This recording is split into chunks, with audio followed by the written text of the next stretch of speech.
Hey, what's going on, everyone? Welcome back to the channel. My name is Mace. Today's video, why isn't the Netherlands underwater? Why isn't the Netherlands underwater? I want to know. It was, quote, "It was like we were seeing the end of the world. Survivor of the Dutch floods of 1953. Yeah, I'm definitely not aware of flooding in the Netherlands, so this should be an interesting video. Hope everyone's doing incredible, and leave a comment down below. Let's get at it, man.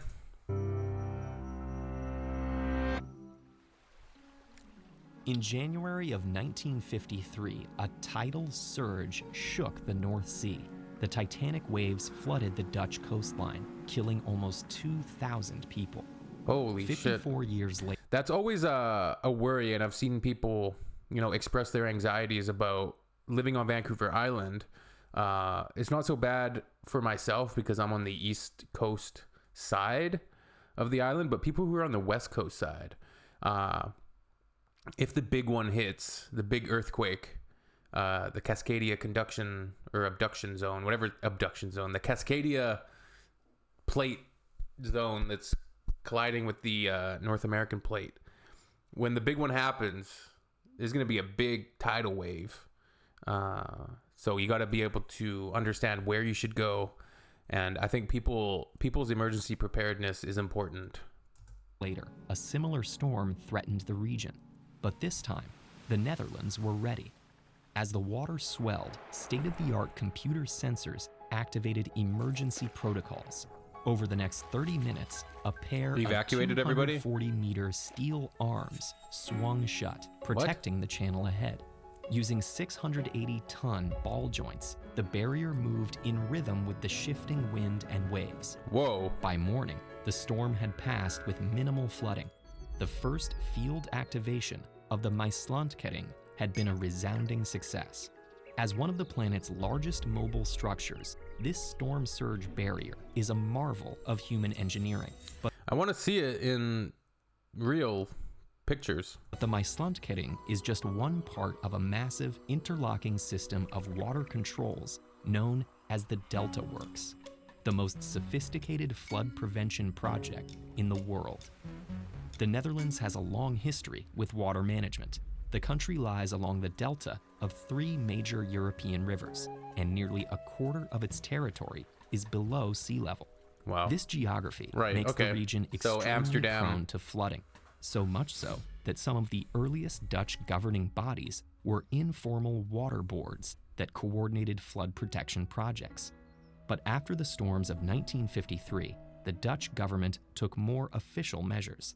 They established the Delta Commission and tasked them with protecting the entire southwestern region.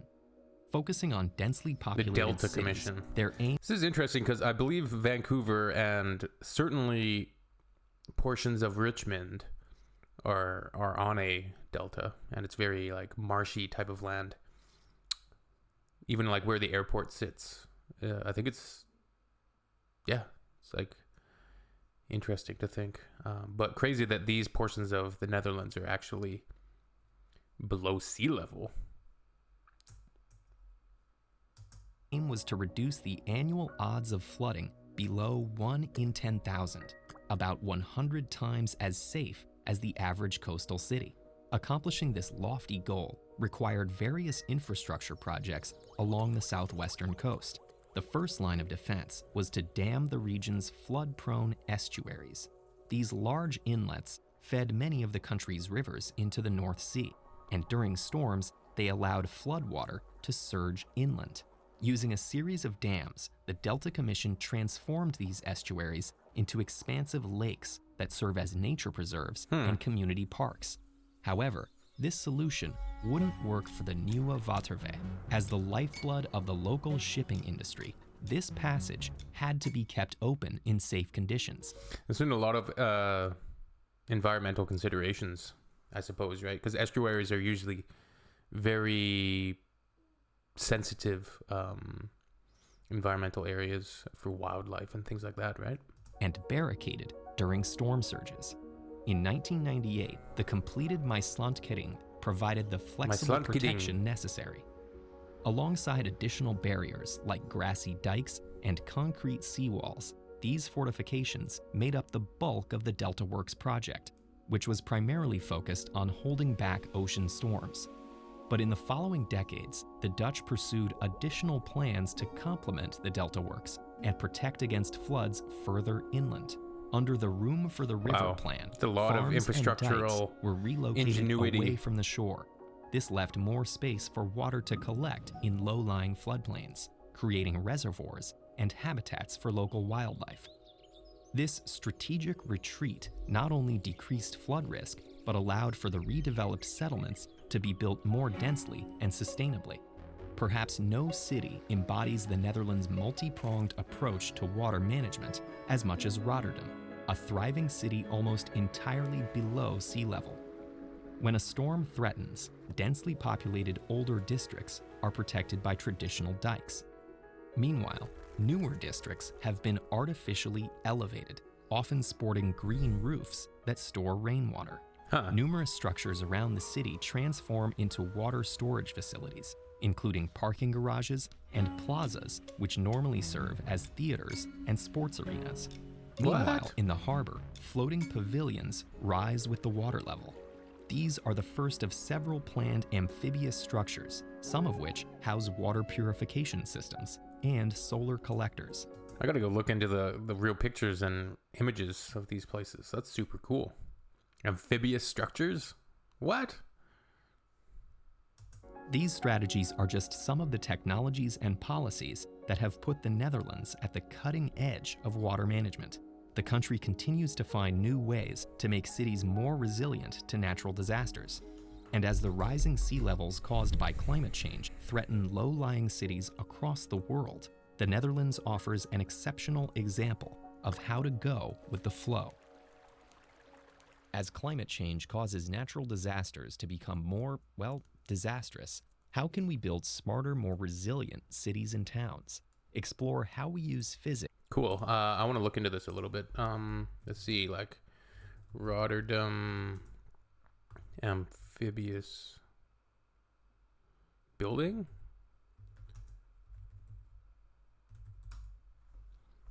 Embracing a wetter future, the Dutch turn to floating homes. Okay, that's not super unusual. Those look interesting.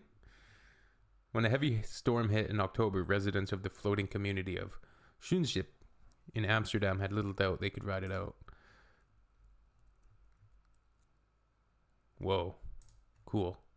Rotterdam water squares? What's water squares? Anyways,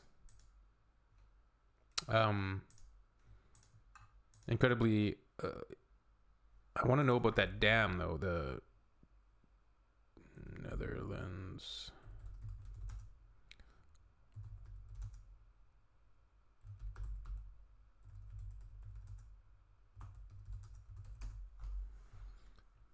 Is this what we're talking about?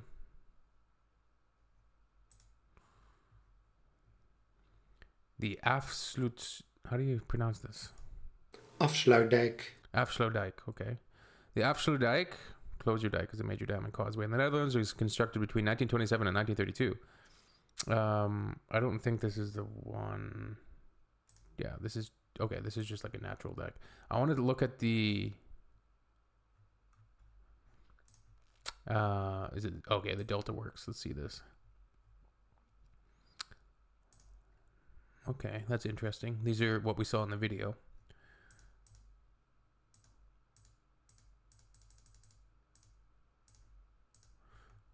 I wanted to see the large, huge, with the ball joint one, but I can't find it. Why did the Dutch people build major cities on land that would be completely underwater without man-made flood defenses? I recently saw this map of how the Netherlands would look without any man-made flood defenses. Almost half of the country would be underwater, including the entirety of Amsterdam and Rotterdam. Utrecht would be a seaside town. This is, of course, incredibly impressive, an amazing feat of engineering, but it also seems to be incredibly reckless. to build major cities on land that would not only be flooded, but many miles out to sea without human intervention. What motivated the Dutch to build major cities in such a precarious location? That map isn't completely accurate. Almost always the old city centers of Dutch cities will be above sea level, in places where sand carried by rivers naturally settles.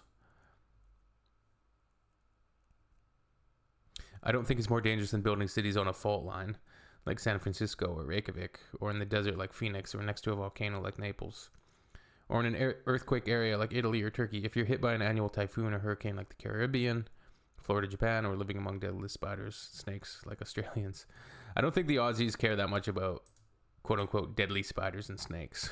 The more I think of it, draining a harmless swamp in the temperate region sounds like a fairly safe thing to do.